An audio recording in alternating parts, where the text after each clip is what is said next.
عورت کے ساتھ قربت میں یعنی ہم بستری کرنے میں کتنا وقفہ رکھنا چاہیے، کتنے دنوں کے بعد اپنی بیوی کے قریب جانا چاہیے؟ حضرت علی رضی اللہ تعالیٰ عنہ اس بارے میں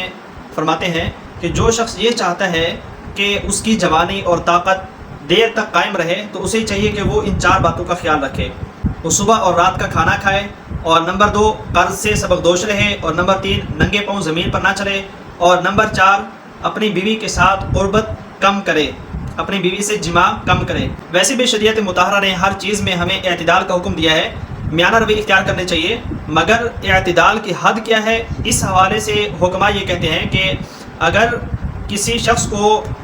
گندی ویڈیوز یا گندی باتیں سننے دیکھنے کے بغیر انسان کو قدرتی جیسے شہوت پیدا ہوتی ہے، اگر وہ شہوت پیدا ہو جائے تو اس جماع میں نشاط اور فرحت محسوس ہوتی ہے۔ اس کے علاوہ اگر باہر کی محرک چیزیں پائی جاتی ہیں اس کے جماع کو، اس کی دلچسپی کو بڑھانے میں، تو یہ جماع نقصان دہ ثابت ہو سکتے ہیں۔ اب ہر ایک کی قوت باہ مختلف ہوتی ہے، کسی کی ہفتے میں، کسی کی 2 میں، کسی کی 4 میں، 1 ماہ کے اندر مناسب ہے، تو اس لحاظ سے بیوی کے قریب جایا جا سکتا ہے۔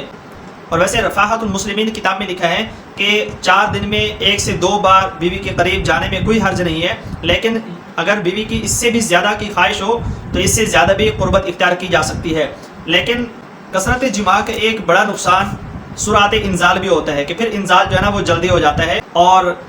تمام رات بیوی کے پاس اگرچہ لیٹنا شرعاً جائز ہے، لیکن تب بھی حکماء اس کو بھی پسند نہیں فرماتے کہ اس سے بھی قوت باہ کے اندر کمزوری واقع ہوتی ہے۔